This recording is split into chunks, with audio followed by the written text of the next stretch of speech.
Hey guys, welcome to my channel. So maliban sa mga others na kinokolekta ko, nagkokolekta rin ako ng mga sapatos, no? Particularly rubber shoes. Sa Amerika tawag nila tennis shoes. Anyway, pero yung mga sapatos na kinokolekta ko, hindi naman ganun kamahalan. Pero ako kasi, pag bago ko bumili, online, gusto kong makita sa mga videos, no? Ano ba talaga itsura nito in real life. So, yun ang sinishare ko. Kung came across din kayo sa ganitong model, makita nyo. Kasi minsan iba yung picture eh. 'Di ba? So, eto, Puma to. Puma, nabili ko sa Academy Sports and Outdoors dito. Puma Pacer 23 running shoes to. So nakita nyo no, nakalagay dito 74.99, naka-sale siya ng 54, pero nung nabili ko to, naka-sale pa siya, naka-clearance na siya ng 27. So parang binayaran ko free shipping pa yata, $32 lang kasama yung tax. So without further ado, ito yung papakita ko sa inyo para I don't know, meron siyang design cue sa sa Nike, no, parang similar to sa mga Nike na Jordans, kaya na naman ako na intriga or mga Air Flight, no. So kita nyo yung logo ng Puma dito sa tang.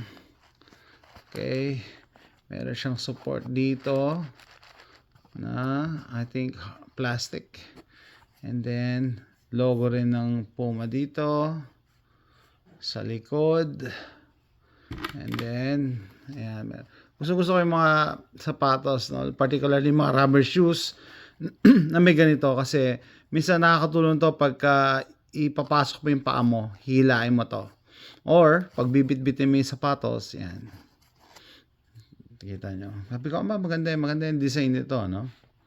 Considering na Puma, hindi naman siya kilala na maganda yung mga design. Yung sole, very grippy in design.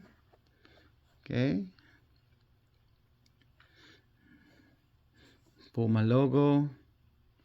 Yeah, nothing to complain. Maganda ang pagkaka-design. You know, mga tipong pag pinalitan lang nila ng logo to na Nike, isipin ko Nike to eh. No? Yan siya. Ang maganda diyan, maganda yung presyo. Clearance ko na siya nabili. 27. Okay, $27 sa front. So breathable. Maganda to as casual wear, no?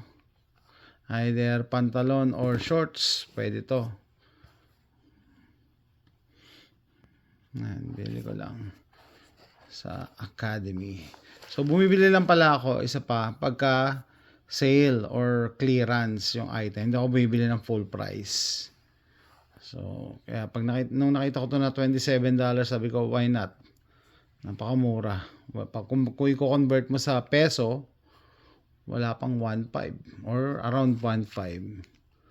Pati yung sole niya may design, black and white. I think may iba pa tong available colors. May nakita akong blue eh. Pero okay na sa akin tong black para walang binabagayan na suot. Pwede mo siya i-partner kahit anong isusuot. Yan. Nagustuhan ko lang yung forma niya. Kahit pang araw-araw. Punta ka sa Walmart. Yan, for $27. San ka pa makakabili ng ganyang quality ng sapatos? Yan, so yun pala, nakalagay ba rito? Yan. Tapos 11.5 ang size ko kasi, no? Napapansin ko doon sa Nike na Jordan na binili ko, maliit yung sizing nila. Naliliitan ako sa 11.5. 12 ang binili ko doon sa isa. Pero ito, true to size to. 11.5, true to size. Yan. Ganda, pang casual. Tapos yun nga. So that's it guys, quick video lang, dagdag sa mga shoes na kinokolek ko or mga binibili ko, no. Ganda naman kahit Puma siya, no, kahit hindi siya Adidas or Nike eh. Maganda yung pormahan nito. That's it guys. Thanks for watching.